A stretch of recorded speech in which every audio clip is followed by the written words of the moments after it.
আসসালামু আলাইকুম রহমতুল্লাহ। ইন্নাল হামদুলিল্লাহ আসসালাতু ওয়াসসালামু আলা রাসূলিল্লাহ ওয়া আলা আলিহি ওয়া সাহবিহি আজমাইন, আম্মা বাদ। সুপ্রিয় দর্শক এবং শ্রোতা, যে যেখানে আছেন সকলকে আমার সালাম এবং শুভেচ্ছা জানিয়ে আজকে আমি যে বিষয় আপনাদের সামনে আলোচনা পেশ করব তা হচ্ছে মৃত্যু অবশ্যই আসবে, মৃত্যু সত্য, মৃত্যুর যন্ত্রণা অবশ্যই সত্য, এবং একজন মুমিনের মৃত্যু কিভাবে হয় এবং একজন কাফেরের মৃত্যু কিভাবে হয়, এই প্রসঙ্গে কোরআন এবং হাদিসে কি আছে আমি আপনাদের সামনে সেই বিষয়ে আলোচনা করব ইনশাআল্লাহ।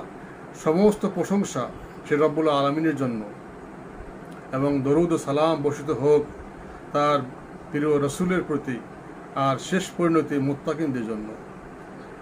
এই মনোভূত আরামদায়ক জীবনের শেষে আগত সবচেয়ে কঠিন বেদনাদায়ক স্তর হলো মৃত্যু। মৃত্যু ওই তিক্ত স্বাদ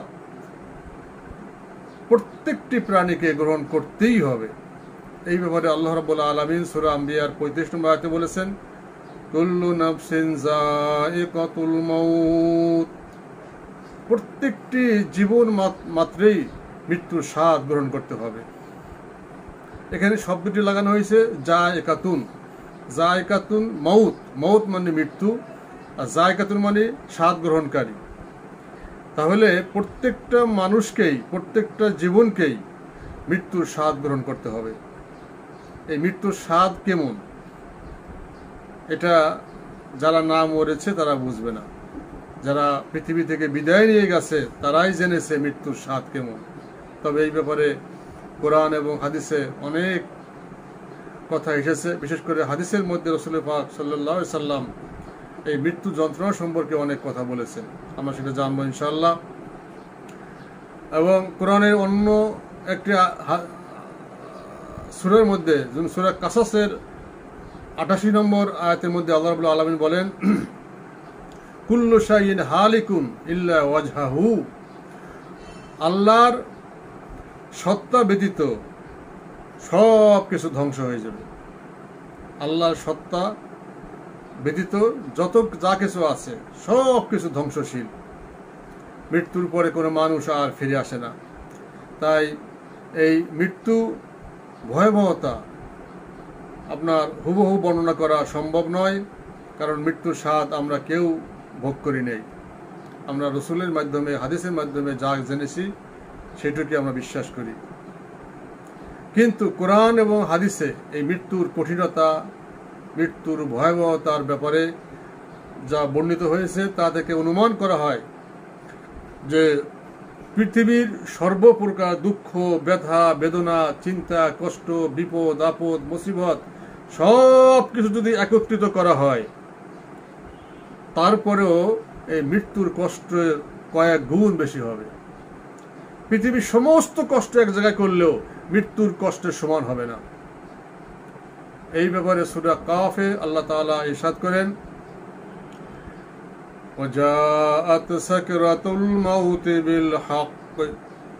মৃত্যুর যন্ত্রণা সত্যই আসবে। আল্লাহ রাব্বুল আলামিন এই যে মৃত্যুর যন্ত্রণার কথা কোরআনে সূরা কাফের মধ্যে উল্লেখ করেছেন যে মৃত্যুর যন্ত্রণা সত্য, মৃত্যু যন্ত্রণা অবশ্যই আসবে। এই আয়াতের মধ্যে যে হক শব্দটি এসেছে, হক এর উদ্দেশ্য কি? হক বলার উদ্দেশ্য কি, কারণ কি? আলমে বারজাকের প্রকৃত অবস্থা এইটাই হলো হক, যে আলমে বারজাকে সত্যই এই মৃত্যু যন্ত্রণা ভোগ করতে হবে। ফেরেশতাদেরকে দেখতে পাওয়া যাবে, আযাব বা সওয়াব সম্পর্কে দৃঢ় বিশ্বাস হয়ে যাবে। সকলেই বুঝতে পারবে, জানতে পারবে যে আসলেই মৃত্যু যন্ত্রণা আছে এবং কবর আযাব, বারজাকের আযাব অবশ্যই আছে। যারা মারা গেছে তারা অলরেডি ভোগ করতেছে। এই মৃত্যুর কঠোরতা বর্ণনা করতে গিয়ে সূরা কিয়ামার মধ্যে আল্লাহ রাব্বুল আলামিন বলেন, সূরা কিয়ামার 26 থেকে 29 নম্বর আয়াতের মধ্যে আল্লাহ রাব্বুল আলামিন বলেন, কাল্লা ইযা বালাগাতিত তারাকি ওয়া কিলা মান রাক ওয়া যান্না আন্নাহুল ফিরাক ওয়ালতাফাতিস সাকু বিস-সাক। কিছুতেই তোমাদের ধারণা ঠিক নয়। কাল্লা, তোমরা যে ধারণা করে বসে আছো যে মৃত্যু যন্ত্রণা হবে না, মৃত্যু হবে না, বা মৃত্যুর পরে কোনো শাস্তি নেই, তোমাদের এই ধারণা ঠিক নয়। যখন প্রাণ ওষ্ঠাগত হবে এবং বলা হবে কে তাকে রক্ষা করবে, অকিলা মার রব, কে তাকে রক্ষা করবে? এখন তো তার জান কবজ হবে, তার মৃত্যু হবে, এখন তাকে কে ফিরিয়ে রাখবে? এমন কি কেউ আছে পৃথিবীতে? অনেকে মনে করে যে ডাক্তার রোগী ভালো করে দেয়, ডাক্তার হায়াত বৃদ্ধি করে দেয়, ডাক্তার বাঁচিয়ে দেয়, যার কারণে অনেকেই আবেগের সুরে বলে ফেলে, ডাক্তার সাহেব আপনি আমার পিতাকে বাঁচান, আমার মাকে বাঁচান, আমার সন্তানকে বাঁচান, যত টাকা লাগে দেব, আপনি আমার সন্তানকে বাঁচিয়ে দেন। এইভাবে অনেকেই বলে, কিন্তু তারা নাদান, মূর্খ, তাদের কোনো জ্ঞান নেই, কোরআনের জ্ঞান নেই, বাস্তবতার কোনো জ্ঞান নেই। ওই ডাক্তারের কোনো রোগী ভালো করার, কোনো রোগীকে সুস্থ করার, কোনো রোগীকে হায়াত দেওয়ার মালিক না। রোগ দেওয়ার মালিক আল্লাহ, সুস্থ করার মালিক আল্লাহ। তবে চিকিৎসা করা একটা সুন্নাহ। যদি তার হায়াত থাকে সে বাঁচবে, হায়াত না থাকলে বাঁচবে না। তার তকদিরে যদি সুস্থ হওয়ার লেখা থাকে সুস্থ হবে, তকদিরে যদি লেখা থাকে সুস্থ হবে না। গোটা পৃথিবীর কোনো মেডিসিন তাকে ভালো করতে পারবে না, কোনো ডাক্তার তাকে ভালো করতে পারবে না। এই জন্য আল্লাহ বলেছেন ওয়াকিলা মার রব, বলা হয় তাকে কে তাকে রক্ষা করবে? রক্ষা করার কে আছে? আল্লাহ ছাড়া কেউ নাই। এবং মৃত্যু যন্ত্রণা যখন এসে যায়, তখন এই জানটা যখন কণ্ঠনালীর কাছে চলে আসে, তখন সেই মৃত্যু যন্ত্রণা যিনি মারা যাচ্ছেন তিনি বুঝতে পারতেছেন কি হচ্ছে। আশপাশ থেকে যারা শিওরে বসা আছে, দাঁড়িয়ে আছে, তারা তার অবস্থা তখন বুঝতে পারে না। শুধু দেখে সে নীরবে ফ্যাল করে তাকিয়ে আছে, চোখ বড় বড় করে তাকাচ্ছে, কথা বলতে পারছে না। কিন্তু তার অবস্থা, তার উপর দিয়ে যে কি কিয়ামত ঘটে যাচ্ছে, এটা পৃথিবীর কেউ খবর রাখে না। কিন্তু আল্লাহ রাব্বুল আলামিন বলেন ওয়াযান্না আন্নাহুল ফিরাক, এবং তখন তার এই প্রত্যয় এসে যাবে যে এটা তাদের বিদায় ক্ষণ এসে গেছে। তাহলে বিশ্বাস এসে যাবে যে এখন তার বিদায় ক্ষণ এসে গেছে। এটা তার ধারণা এসে যাবে তার বিদায়ের সময় এসে গেছে, বিদায় বেলায় সে এখন চলে যাচ্ছে। গোটা পৃথিবীর কোনো ডাক্তার, কবিরাজ, কোনো ওষুধ কেউ ভালো করতে পারবে না। বাংলাদেশের একজন প্রখ্যাত ধনী শিল্পপতি, তার জন্য বিদেশ থেকে বড় বড় ডাক্তার আনা হয়েছে। ডাক্তারদেরকে সে বলেছে, ডাক্তার সাহেব আমার যত সম্পত্তি আছে সব সম্পত্তি আপনার নামে আমি লিখে দেব, আপনি আমাকে একটু ভালোভাবে শ্বাস প্রশ্বাস নেওয়ার মতন অবস্থা করে দেন। আমি তো শ্বাস নিতে পারছি না, আমার তো খুব কষ্ট হচ্ছে, আমি নিঃশ্বাস নিতে পারছি না, আমার দম বন্ধ হয়ে আসতেছে। ডাক্তার সাহেব আপনি আমাকে নিঃশ্বাস নেওয়ার ব্যবস্থা করে দেন, যত টাকা লাগে আমার সমস্ত সম্পত্তি আমি আপনার নামে লিখে দেব। কিন্তু না, সে ডাক্তার তার শ্বাস প্রশ্বাস ঠিক মতন চালু করতে পারে নাই, শেষ পর্যন্ত সে দুনিয়ার থেকে বিদায় হয়ে গেছে। ভাইরা আমার, এই জন্য আল্লাহ রাব্বুল আলামিন বলেন অলতাফাতি সাকু বিসাক, এবং মৃত্যুর সময় তাদের পায়ের সাথে পা জড়িয়ে যাবে, পায়ের সাথে পা জড়িয়ে যাবে, নলার সাথে নলা জড়িয়ে যাবে। তখন তাকে সোজা হয়ে দুনিয়া থেকে বিদায় হতে হবে। সে ইচ্ছা করলে আর হাঁটতে পারবে না, ইচ্ছা করলে আর দৌড়তে পারবে না, ইচ্ছা করলে আর খেলাধুলা করতে পারবে না, ইচ্ছা করলে আর সে দুনিয়ার কোনো কর্মকাণ্ডে আর জড়িত হতে পারবে না। কারণ তার পার সাথে পা জড়িয়ে যাচ্ছে, নলার সাথে নলা জড়িয়ে যাচ্ছে। আল্লাহ রাব্বুল আলামিন বলেন অলতাফাতি সাকু বিসাক, তার পায়ের গোছার সাথে গোছা জড়িয়ে যাচ্ছে, সোজা হয়ে গেছে, আর বাঁকা হবে না। পায়ের সাথে পা জড়িয়ে যাওয়ার অর্থ হলো মৃত্যুর সময় মৃত্যুর যন্ত্রণা পর্যায়ক্রমে বৃদ্ধি পেতে থাকে, ফলে মানুষের প্রাণ বের হয়ে যায়। রাসূলুল্লাহ সাল্লাল্লাহু আলাইহি সাল্লাম ইরশাদ করেন মৃত্যু যন্ত্রণা অত্যন্ত কঠিন। অন্য একটি হাদিসে এসেছে যে স্বাদ বিনষ্টকারী, এই স্বাদ বিনষ্টকারীকে, মৃত্যুকে বেশি বেশি স্মরণ করো, স্বাদ বিনষ্টকারী মৃত্যুকে তোমরা বেশি বেশি স্মরণ করো। এই হাদিসটি তিরমিজি এবং নাসাই ইবনে মাজাহ শরীফে এসেছে। আল্লাহ রসুল বলেছেন, তোমরা এই মৃত্যুর স্বাদ বিনষ্টকারী, অর্থাৎ দুনিয়ার প্রতি সব স্বাদ উঠিয়ে নেয় যেই মৃত্যু, সেই মৃত্যুকে তোমরা বেশি বেশি করে স্মরণ করো।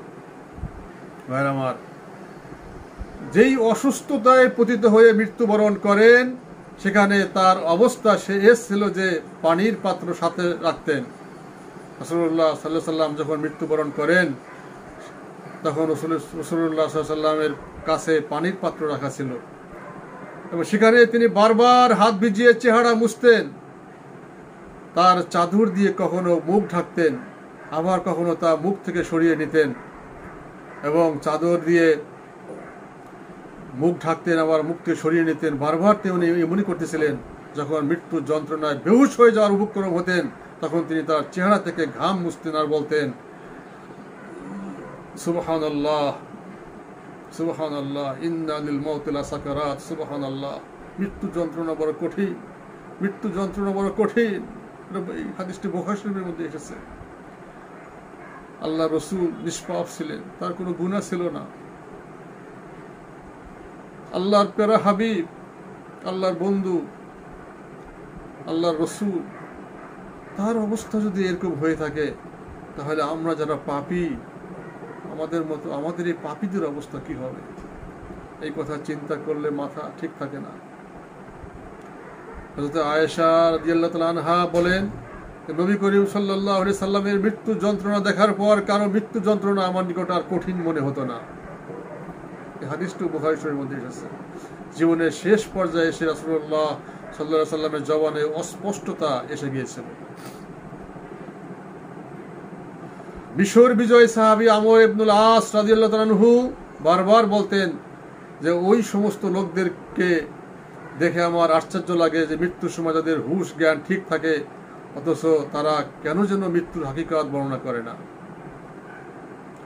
আমর বিন আস রাদিয়াল্লাহু তাআলা আনহু যখন মৃত্যু শয্যায় শায়িত ছিলেন, তখন তাকে আব্দুল্লাহ বিন আব্বাস রাদিয়াল্লাহু তাআলা আনহু তার ওই কথা স্মরণ করিয়ে দিলেন যে তুমি তো এই কথা বলেছিলে। তখন হযরত আমর বিন আস নিঃশ্বাস ত্যাগ করে বলতে লাগলেন যে মৃত্যুর অবস্থা বর্ণনা করার মতো নয়, তবে এতটুকু বলতে পারি যে আমার মনে হচ্ছে যেন পৃথিবীর সমস্ত আকাশ আমার উপরে ভেঙে পড়ছে,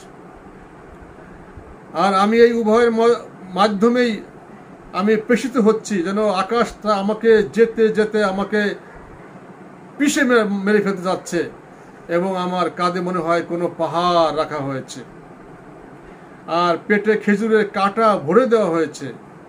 আমার মনে হচ্ছে যে আমার শ্বাস সুয়ের ছিদ্র দিয়ে বের হয়ে যাচ্ছে, অর্থাৎ এত কষ্ট যে মনে হচ্ছে আমার শ্বাসটা সুয়ের ছিদ্র দিয়ে বের হয়ে যাচ্ছে। রাসূলুল্লাহ সাল্লাল্লাহু আলাইহি সাল্লাম মুমিন ও কাফেরের মৃত্যু আলাদা ধরনের কথা বর্ণনা করেছেন, যে একজন মুমিনের মৃত্যু কিভাবে হবে, একজন কাফেরের মৃত্যু কিভাবে হবে।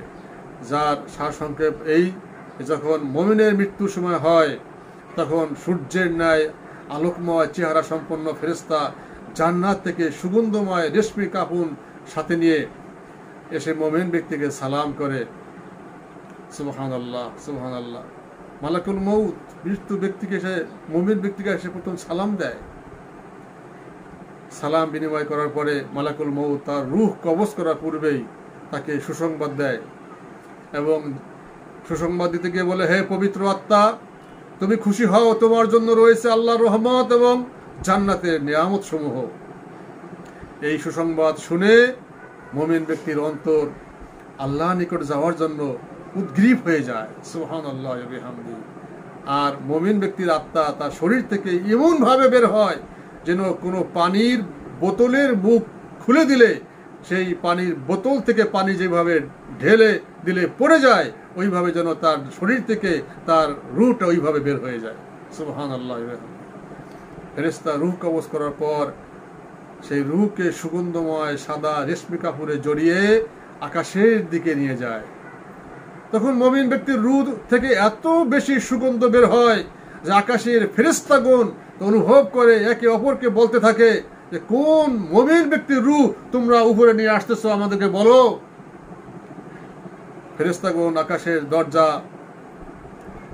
নক করা মাত্র প্রথম আকাশের ফেরেশতাগণ জিজ্ঞাসা করে এ কোন পবিত্র আত্মা। আত্মার সাথে আবার পবিত্র শব্দটা উচ্চারণ করে, এ কোন পবিত্র আত্মা, কারণ সকলে বুঝতে পারে যে একদম মুমিন ব্যক্তির রূহ। তখন এই প্রশ্ন করার পরে যে ফেরেশতারা তার রূহ নিয়ে যাচ্ছে তারা উত্তরে তাকে বলে যে অমুকের ছেলে অমুকের রূহ। সুবহানাল্লাহ। তখন আকাশে ফেরেশতাগণ জিজ্ঞাসা করে যে এই রূহটা কোন পবিত্র আত্মা এবং তার পরিচয় অমুকের ছেলে অমুক। এই পরিচয় দেওয়ার পরে এরপরে তার জন্য দরজা খুলে দেওয়া হয়, আকাশের দরজা খুলে দেওয়া হয়। এই প্রসঙ্গটা কথা বলে রাখি, আকাশে কোনো ছিদ্র নাই, কোনো ফুটো নাই, আকাশের গেট আছে, দরজা আছে এবং প্রত্যেকটা দরজায় ফেরেশতা নিয়োজিত আছে, পাহারাদার নিযুক্ত আছে। বিশ্বনবী মুহাম্মদ রাসূলুল্লাহ সাল্লাল্লাহু আলাইহি সাল্লাম যখন মিরাজে গিয়েছেন তখনও ওই দরজা দিয়ে যাওয়ার সময় ফেরেশতা জিজ্ঞাসা করছে কে? জিবরাইল বলছে আমি জিবরাইল। সাথে কে? মুহাম্মদ সাল্লাল্লাহু আলাইহি সাল্লাম। উপরে যাওয়ার পারমিশন আছে? হ্যাঁ, পারমিশন আছে। এরপরে গেট খুলে দেওয়া হয়েছে, কারণ কোনো শয়তান কোনো জিন আকাশের উপরে উঠতে পারে না, দরজা বন্ধ করা থাকে, পারমিশন ছাড়া কেউ উপরে উঠতে পারে না। তো এইভাবে তখন বলা হয় অমুকের ছেলে অমুকের আত্মা। এই কথা বলার পরে তখন ফেরেশতারা বলে সুস্বাগতম সুস্বাগতম, আহলান সাহলান মারহাবা।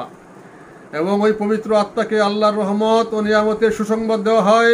ফেরেশতাগণ তাকে দ্বিতীয় আকাশে নিয়ে যায়। প্রথম আকাশে ফেরেশতাগণ তাকে যেভাবে প্রশ্ন করেছিল, দ্বিতীয় আসমানের ফেরেশতাগণ ঠিক ওইভাবে প্রশ্ন করে। এইভাবে প্রত্যেকটি আসমানে আপনার ফেরেশতারা গেটম্যান, যে ফেরেশতা যে দরজার দায়িত্বে যে আছে, গেটের দায়িত্বে যে আছে, সেইভাবে জিজ্ঞাসা করে আর এইভাবে উত্তর দেওয়া হয়।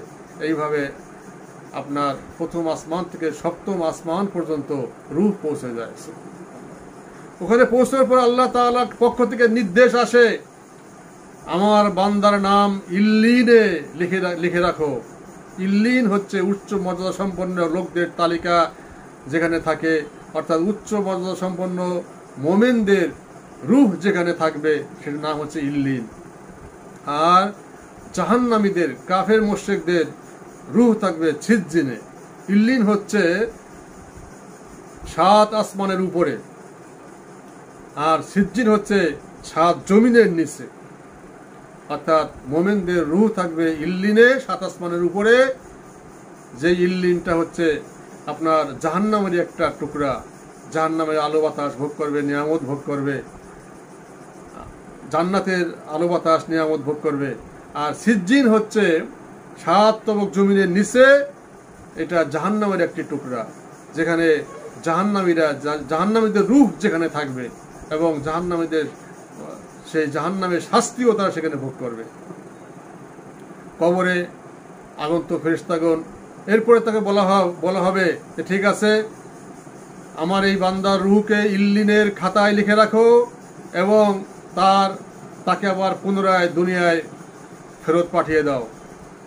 এরপরে তাকে আবার রূহটাকে আবার নিয়ে দুনিয়ায় ফেরত আসা হয় এবং কবরে ওই ব্যক্তির শরীরের মধ্যে আবার রূহ ফুঁকে দেওয়া হয়। এবং কবরের আগন্তুক ফেরেশতা মুনকার নকির বলে, কবরে মুনকার নকির প্রশ্ন করবে, তাকে উঠাইয়া বসাবে এবং প্রশ্ন করবে সেই মুনকার নকিরের অবস্থা কেমন হবে। তাদের চেহারা কালো, চোখ মোটা মোটা উজ্জ্বল, দাঁত গাভীর শিঙের ন্যায় বড় বড়, বিজলির ন্যায় চমকদার।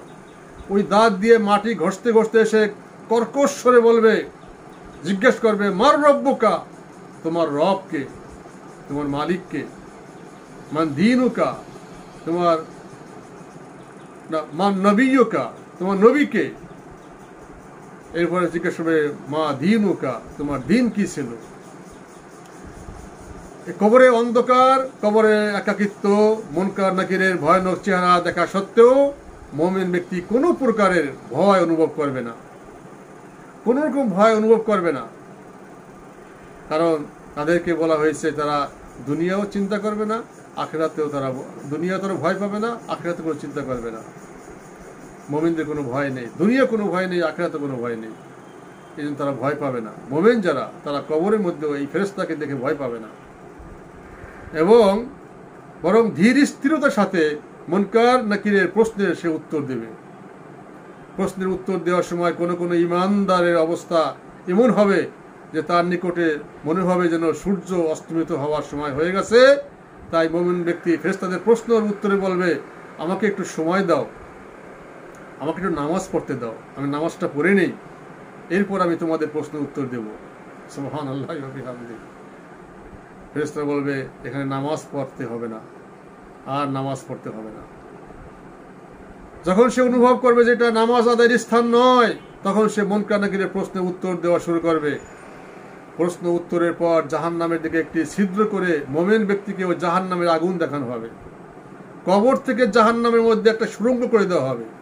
সুড়ঙ্গ করে দেওয়ার পরে বলা হবে, দেখানো হবে, ওই দেখো, ওই দেখো, ওই যে জাহান্নাম, দাউ দাউ করে আগুন জ্বলছে। এই যেখানে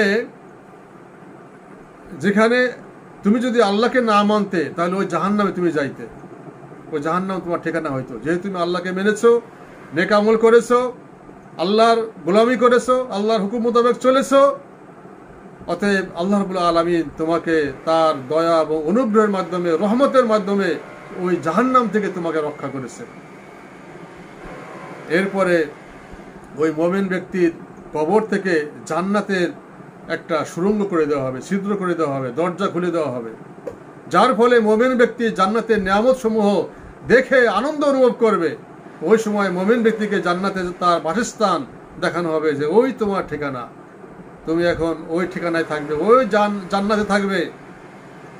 তার কবর 70 হাত এবং যত দূর দৃষ্টি যায় তত দূর প্রশস্ত করে দেওয়া হবে, এবং তার কবরকে 14 তারিখে চাঁদের আলোর ন্যায় আলোকময় করে দেওয়া হবে। জান্নাতের সুগন্ধময় পোশাক তাকে পরিয়ে দেওয়া হবে, জান্নাতে সুগন্ধময় আরামদায়ক নরম বিছানা তার জন্য প্রস্তুত করে দেওয়া হবে। সুবহানাল্লাহি ওয়া বিহামদিহি। জান্নাতের পোশাক পরিয়ে দেওয়া হবে, জান্নাতের বিছানা বিছিয়ে দেওয়া হবে। এরপরে কবরে মুমিন ব্যক্তির সামনে খুব সুন্দর চেহারা সম্পন্ন সুগন্ধিময় পোশাক পরিহিত এক ব্যক্তি আসবে। মুমিন ব্যক্তি তাকে জিজ্ঞাসা করবে, তুমি কে? সে উত্তরে বলবে যে আমি তোমার আমলে সালেহ, আমি তোমার নেক আমল, তোমাকে পরকালীন জীবনে আরাম ও সুখ শান্তির সুসংবাদ দিতে আমি এসেছি। তখন মুমিন ব্যক্তি দোয়া করবে যে, হে আমার রব, হে আমার মালিক, তুমি তাড়াতাড়ি কিয়ামত সংগঠিত করে দাও, আমি তাড়াতাড়ি জান্নাতে চলে যাব, যাতে করে আমি আমার পরিবার পরিজনদের সাথে দ্রুত সাক্ষাৎ করতে পারি। কোনো কোনো হাদিসে ও বর্ণিত হয়েছে যে মুমিন ব্যক্তি বলবে যে আমি আমার পরিবার পরিজনের নিকট ফেরত যেতে চাই, যাতে করে তাদেরকে আমি আমার এই সুসংবাদ যে আমি জান্নাত পেয়ে গেছি, এই সম্পর্কে তাদেরকে আমি জানাতে পারি, অবগত করাতে পারি, এই জন্য আমি দুনিয়ায় আবার যেতে চাই। উত্তরে ফেরেশতাগণ বলবে যে তুমি এখন বরের ন্যায় আরামে শুয়ে যাও। একজন বর বাসর ঘরে যেভাবে আরামে ঘুমায়, ওইভাবে তুমি ঘুমাও। নাম কা নাওমাতুল উরুস, হাদিসে এসেছে যে নাম, তুমি ঘুমাও যেভাবে একজন বর ঘুমায়। নাওমাতুল উরুস, একজন বর যেভাবে ঘুমায় ওইভাবে তুমি ঘুমাও, নিদ্রা যাও, তোমাকে আর কেউ ডিস্টার্ব করবে না, কেউ জাগিয়ে তুলবে না, ঘুমিয়ে যাও। কিন্তু ফেরেশতারা বলবে তুমি এখন ঘুমিয়ে যাও, দুনিয়ায় আর ফেরত যাওয়া সম্ভব না। তখন মুমিন ব্যক্তি শুয়ে যাবে এবং এক শোয়ায় এক ঘুমে কিয়ামত সংঘটিত হয়ে যাবে। সুবহানাল্লাহি ওয়া বিহামদিহি। হাজার হাজার বছর পর্যন্ত কবরের মধ্যে সে ঘুমিয়ে থাকবে, সে টের পাবে না সে কয়দিন ঘুমাইলো, কতক্ষণ ঘুমাইলো। এক ঘুমে, যেমন আমরা রাত্রে যখন ঘুমাই, এক ঘুমে 6 ঘন্টা 7 ঘন্টা ঘুমিয়ে সকালে উঠি আমরা, ঠিক তদ্রূপ এরকম হাজার হাজার বছর পর্যন্ত এক ঘুমে কেটে যাবে। কিয়ামত সংঘটিত হওয়া পর্যন্ত সেইভাবে ঘুমাতেই থাকবে। কিয়ামতের দিন আল্লাহ তাকে উঠাবেন এবং তাকে তার পরকালীন সফরের পরবর্তী স্তর তারা শুরু হয়ে যাবে। যার যখন কাফেরের মৃত্যুর সময়, এই আপনাদের সামনে এখন আমি মোমেনদের আলোচনা করলাম। একজন মোমেন মৃত্যুর সময় তার কি অবস্থা হয়, কিভাবে তার জান কবজ করে, কিভাবে তাকে ইল্লিনে নেওয়া হয়, সাত আসমানের উপরে নেওয়া হয়, কিভাবে তাকে কবরের মধ্যে ঘুম পাড়িয়ে দেওয়া হয়। এবার আমি আপনাদেরকে একজন কাফের, আল্লাহদ্রোহী, খোদাদ্রোহী, একজন বেঈমান কাফেরের জান কিভাবে কবজ করা হয় সেই সম্পর্কে আপনাদের সামনে এখন আলোচনা করব। যখন কাফেরের মৃত্যুর সময় আসে তখন তার জান কবজ করার জন্য অত্যন্ত কুৎসিত চেহারার ফেরেশতা দুর্গন্ধময় কাফনের কাপড় সাথে নিয়ে এসে তাকে বলে, হে খবিস রূহ, হে পাপাত্তা রূহ, হে দুর্গন্ধময় রূহ, হে অসন্তুষ্ট রূহ, ইত্যাদি ইত্যাদি শব্দের মাধ্যমে সম্বোধন করে তাকে আল্লাহর অসন্তুষ্টি এবং জাহান্নামের সুসংবাদ দেয়। এবং তা শুনে কাফের রূহ শরীর থেকে বের হতে চায় না, পা থেকে মাথা পর্যন্ত রূহ পালাইতে থাকে, দৌড়তে থাকে। তখন ফেরেশতাগণ তার রূহ এমনভাবে জোর করে বের করে যেমন কোনো অকেজ লোহা কোনো খুঁটি থেকে জোর করে বের করা হয়। কোরআন মজিদে তা বের করার পদ্ধতির কথা কোরআন মজিদের মধ্যেই আল্লাহ রাব্বুল আলামিন সূরা নাজিয়াতের 1 নম্বর আয়াতে বলেছেন যে নাজিআতে গারকা, অর্থাৎ শপথ ওই সমস্ত ফেরেশতাদের যারা জান কবজ করে, যারা নির্মমভাবে উৎপাটন করে জানকে বের করে নিয়ে আসে। তাদের রূহ বের হতে চায় না, কিন্তু ফেরেশতাগণ তা জোর করে বের করে নিয়ে আসে।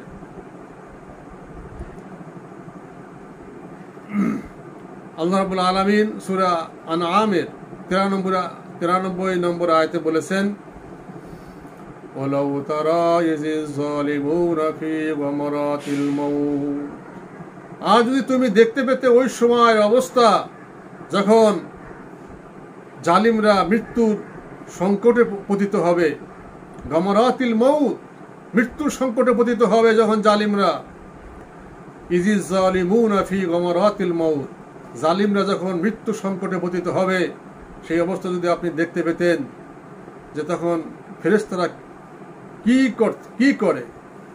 আল মালাইকাতু বাসিতু আইদিহিম, ফেরেশতারা হাত বাড়িয়ে বলবে, এইভাবে হাত বাড়িয়ে বলবে যে আখরিজু আনফুসাকুম, আখরিজু আনফুসাকুম, তোমার নফসকে বের করে দাও। মালাকুল মউত এসে বলবে আখরিজু আনফুসাকুম, তোমার নফসকে, তোমার জানকে, তোমার রূহকে বের করে দাও, আমাদের হাতে দাও। কিন্তু সে তো দিতে চাবে না, সে বের হতে চাবে না, সে জানে যে বের হইলেই জাহান্নাম, জাহান্নামে শাস্তি ভোগ করতে হবে, অতএব সে পালাইতে থাকবে। তখন ফেরেশতারা বলবে আল ইয়াউমা তুজাউনা আযাবাল হুন, ফেরেশতারা বলবে যে আজকে তোমাদেরকে সেই সব অপরাধের শাস্তি হিসাবে তোমাদের লাঞ্ছনাময় সে শাস্তি দেওয়া হবে। আযাবাল হুন, লাঞ্ছনাময় শাস্তি আজকে তোমাদের দেওয়া হবে। কেন? বিমা কুনতুম তাকুলুনা আলাল্লাহি গায়রাল হক, তোমরা আল্লাহর উপরে মিথ্যা দোষারোপ করেছিলে, তোমরা অকারণে মিথ্যা প্রলাপ বকেছিলে, মিথ্যা দোষারোপ করেছিলে। আল্লাহর কথা তোমরা মানো নাই, কোরআনের কথা মানো নাই, ইসলামের কথা মানো নাই, রসুলদের কথা মানো নাই, আজকে তার শাস্তি ভোগ করো। এবং বলা হবে ওয়া কুনতুম আন আয়াতিহি তাস্তাকবিরুন, যে তোমরা আল্লাহর আয়াতসমূহকে কবুল করতে অহংকার করেছিলে, গর্ব করেছিলে, আত্মম্ভরিতায় ভুগছিলে, অহংকার দিমাগ দেখিয়েছিলে, গর্ব করেছিলে। তোমরা আল্লাহর কথা মানো নাই, আল্লাহর গোলামি স্বীকার করো নাই, আল্লাহর বিধিবিধান মেনে চলো নাই। অতএব তার শাস্তি আজকে সেই অপমানজনক শাস্তি, আযাবুল হুন, সেই অপমানজনক লাঞ্ছনাময় শাস্তি আজকে তোমরা ভোগ করো। এ সময় কাফেরদের রূহ থেকে এত দুর্গন্ধ আসে যেমন কোনো পচা গলা মৃত দেহ থেকে বর্ণনাতীত দুর্গন্ধ বের হয়ে আসে। ফেরেশতা তখন তাকে আকাশের দিকে নিয়ে যেতে থাকে। রূহ নিয়ে আকাশের দিকে যখন যায়, প্রথম আকাশে যাওয়ার পরে আকাশে ফেরেশতাগণ ওখান থেকেই অনুভব করেন এবং বলেন যে কোন খবিস রূহ আকাশের দিকে নিয়ে আসা হচ্ছে। যখন মালাকুল মউত কাফের এই দুর্গন্ধময় রূহ নিয়ে প্রথম আকাশে পৌঁছে যায়, তখন দরজায় টোকা দেওয়া হয়, জিজ্ঞাসা করা হয় কে? উত্তরে মালাকুল মউত বলে যে আমি মালাকুল মউত এবং আমার সাথে আছে অমুকের ছেলে অমুক। তখন আকাশে ফেরেশতাগণ বলেন এই খবিস শরীরের খবিস আত্মার জন্য কোনো সুস্বাগতম নাই, কোনো ওয়েলকাম নাই। এই খবিস মানুষের খবিস আত্মার কোনো ওয়েলকাম নাই, স্বাগতম নাই, আকাশে ওঠার কোনো পারমিশন নাই। তার জন্য আকাশের দরজা সমূহ খোলা হবে না। আল্লাহ এই কথাটাও কোরআনের মধ্যে বলেছে লা তুফাত্তাহু আবওয়াবুস সামা, তার জন্য আসমানের দরজা খোলা হবে না। এবং লা ইয়াদখুলুনা ফিল জান্নাহ, এবং সে জান্নাতে প্রবেশ করবে না। হাত্তা ইয়ালিজাল জামাল ফি সামিল খিয়াত, যে পর্যন্ত সূচের ছিদ্র দিয়ে একটা উট প্রবেশ করতে না পারবে। অর্থাৎ সামিল খিয়াত হচ্ছে সূচের ছিদ্র। এই হাত্তা ইয়ালিজাল জামাল, যে পর্যন্ত একটা উট প্রবেশ করতে না পারবে, এই সামিল খিয়াত সূচের ছিদ্রের ভিতর দিয়ে যে পর্যন্ত একটা উট প্রবেশ করতে না পারবে, সে পর্যন্ত সে জান্নাতে প্রবেশ করতে পারবে না। এবং তার জন্য আপনার আসমানের দরজা খোলা হবে না। লা তুফাত্তাহু আবওয়াবুস সামা, আসমানের দরজা খোলা হবে না। তাকে অপদস্থভাবে পুনরায় পৃথিবীতে পাঠিয়ে দেওয়ার জন্য হুকুম করা হবে, তাকে দুনিয়ায় পাঠিয়ে দাও। অপমান করে প্রথম আসমান থেকে ফিরিয়ে দেওয়া হবে। তখন ফেরেশতা তাকে প্রথম আকাশ থেকে মাটিতে ফেরত পাঠিয়ে দেবে। এদিকে আল্লাহ তাআলার পক্ষ থেকে নির্দেশ আসে যে তার নাম ওই সিজ্জিনে পাপিষ্ঠদের সাথে লিস্টভুক্ত করে দাও। আপনাকে ইতিপূর্বে আমি বলেছি যে সিজ্জিন হচ্ছে 7 আসমানের 7 জমিনের নিচে। সেই সিজ্জিনে পাপিষ্ঠদের থাকার জায়গা, পাপিষ্ঠদের রূহ থাকার জায়গা। সেই পাপিষ্ঠদের খাতায় এদের নাম লিখিয়ে দাও, এরা জাহান্নামী। তারপর তার রূহকে দ্বিতীয়বার প্রশ্ন উত্তরের জন্য তার শরীরে পাঠানো হয়, অর্থাৎ তার রূহ দেহ যেখানে আছে সেখানে পাঠিয়ে দেওয়া হয়। কবরে মুনকির নকির যখন কাফেরের নিকট আসে, এই মুনকির নকির যখন একদম কাফের ব্যক্তির নিকটে, পাপিষ্ঠ ব্যক্তির নিকটে আসে, তখন সে তার ভয় ভীত সন্ত্রস্ত হয়ে যায়। এবং মুনকির নকির তাকে জিজ্ঞাসা করে মার রব্বুকা, তোমার রবকে, মান নবিয়ুকা, তোমার নবীকে, মা দীনুকা, তোমার দিন কি ছিল? কাফের উত্তরে বলবে হাইহাতা লা আদরি, লা আদরি, আফসোস আমি কিছুই জানি না। আর যদি মৃত্যু ব্যক্তি মুনাফিক হয় তাহলে বলবে মানুষকে আমি যা কিছু বলতে শুনতাম আমিও তাই বলতাম। কাফের বা মুনাফিকের এই উত্তরের পর জান্নাতের দিকে একটি দরজা খুলে দেওয়া হবে এবং জান্নাতের নিয়ামত সমূহ তাদেরকে এক পলক দেখানো হবে। বলা হবে ওই দেখো ওই জান্নাত যেখান থেকে আল্লাহ তোমাকে তোমার কুফরি করার কারণে, মুনাফিকি করার কারণে, বেঈমানি করার কারণে ওই জান্নাত থেকে তোমাকে মাহরুম করেছেন, বঞ্চিত করেছেন। এই জান্নাত তোমার কপালে নাই। এই জান্নাত দেখানো হবে একজন কাফের মুশরিককে, একজন বেঈমান পাপিষ্ঠকে ওই জান্নাত দেখানো হবে। এই যে নিয়ামত পরিপূর্ণ জান্নাত, এই জান্নাত তোমার তকদিরে ছিল, তোমার কপালে ছিল, কিন্তু তোমার বেঈমানির কারণে তুমি সেই জান্নাতে তুমি যেতে পারলে না। অথবা তার জন্য জাহান্নামের দিকে একটি রাস্তা খুলে দেওয়া হবে, যেখান থেকে সে জাহান্নামের শাস্তি পেতে থাকবে। সাথে সাথে জাহান্নামে তার অবস্থান স্থল ও তাহাকে দেখানো হবে। ওই যে তোমার জাহান্নামের ঠিকানা, সেই জাহান্নাম তাকে দেখানো হবে যে এইটাই তোমার আসল ঠিকানা, এখানে তুমি চিরস্থায়ী বসবাস করবে। এরপর আল্লাহর পক্ষ থেকে হুকুম আসবে যে তাকে আগুনের পোশাক পরিয়ে দাও, আগুনের বিছানা বিছিয়ে দাও। তখন তার জন্য আগুনের পোশাক পরিয়ে দেওয়া হবে, জাহান্নামের আগুনের বিছানা বিছিয়ে দেওয়া হবে, এমনকি জাহান্নামের আগুনের উপরের চাদর দিয়ে ঢেকে দেওয়া হবে। নাউজুবিল্লাহ, নাউজুবিল্লাহ। অথবা একজন অন্ধ এবং বোবা ফেরেশতা তার উপরে ন্যস্ত করা হবে, যে তাকে লোহার হাতুড়ি দিয়ে এত জোরে প্রহার করতে থাকবে। রাসূলুল্লাহ সাল্লাল্লাহু আলাইহি ওয়াসাল্লাম ইরশাদ করেন, হাদিসের মধ্যে এসেছে যে ওই হাতুড়ি এত ভারী হবে যে যদি এর দ্বারা কোনো পাহাড়ে আঘাত করা হয় তাহলে পাহাড় চূর্ণ বিচূর্ণ হয়ে যাবে। এর সাথে আরো থাকবে বিভিন্ন সাপ বিচ্ছু, কিয়ামত পর্যন্ত তাকে সবল মারতেই থাকবে।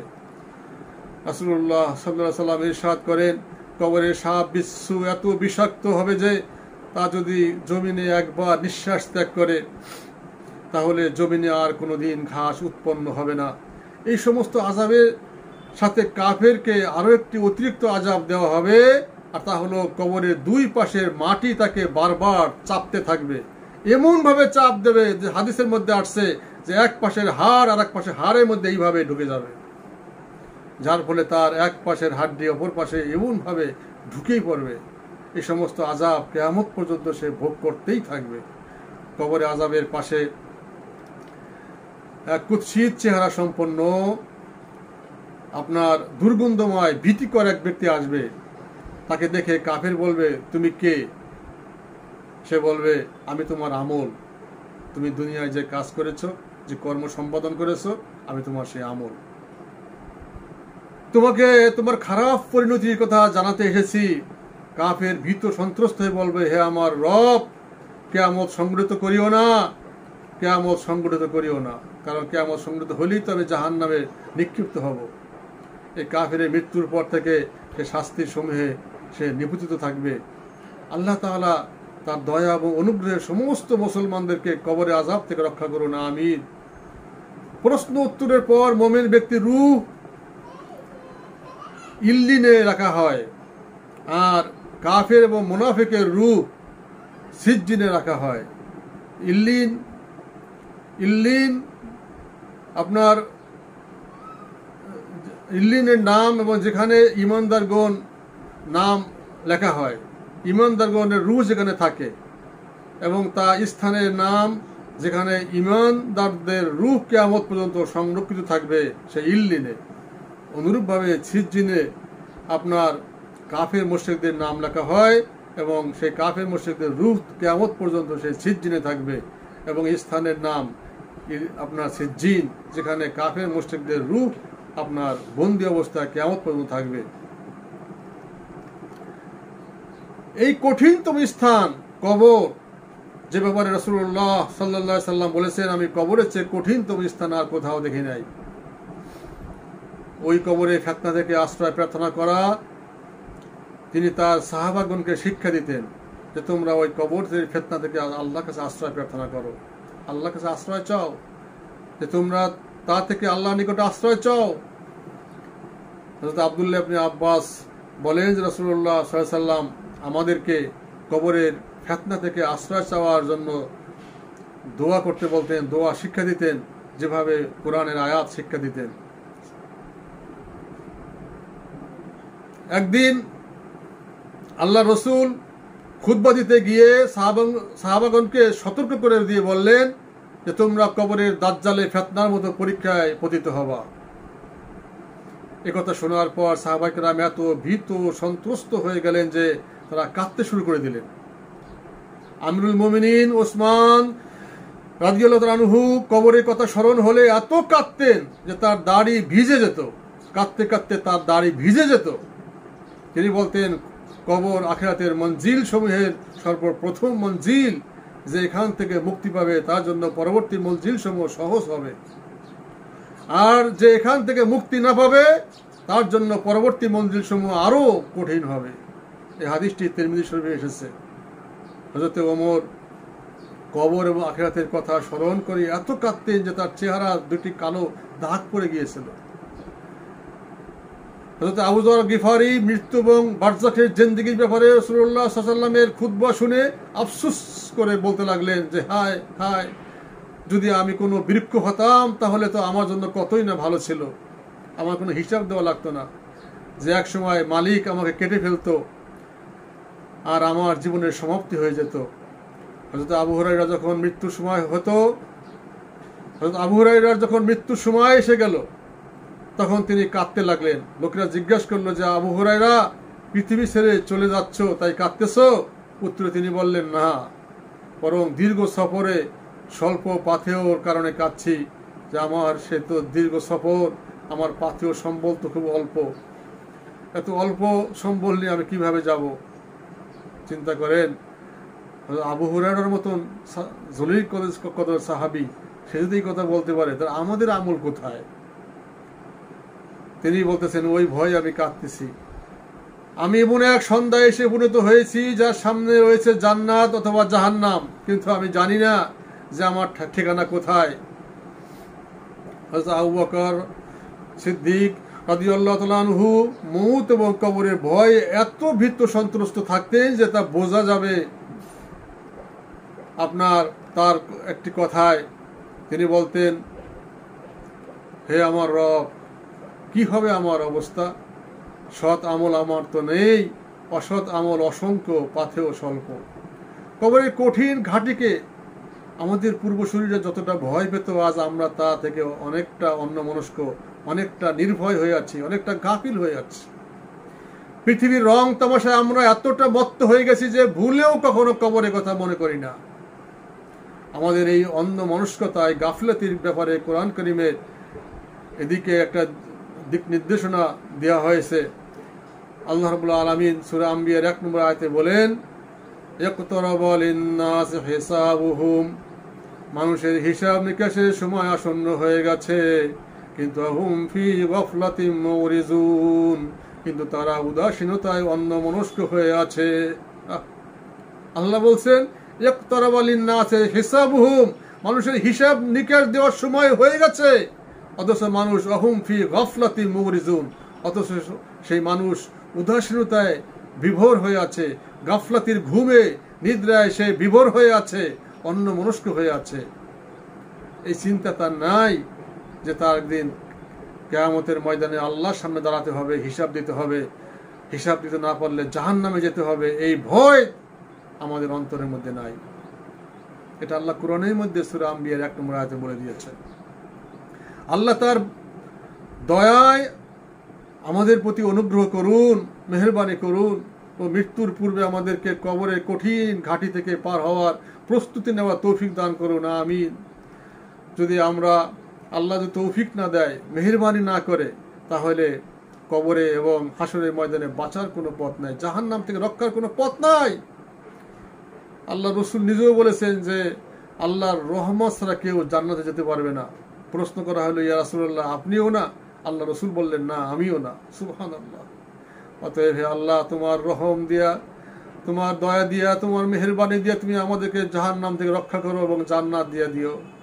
আল্লাহ, আমাদের এই অল্প আমল দিয়ে আমাদের জান্নাত পাওয়ার কোনো ক্ষমতাই নাই। আল্লাহ, তুমি আমাদের এই অল্প আমলের বিনিময়ে তোমার মেহেরবানি দিয়া, তোমার রহমতের দিয়া, তুমি তো রহমান, তুমি রহিম, তুমি তো দয়ালু দাতা, তুমি তো মেহেরবান, দয়া করে আমাদেরকে জাহান্নাম থেকে মুক্তি দিয়ে দিও এবং জান্নাত দিয়ে দিও। ওয়া মা আলাইনা ইল্লাল বালাগ। আসসালামু আলাইকুম ওয়া রাহমাতুল্লাহি ওয়া বারাকাতুহু।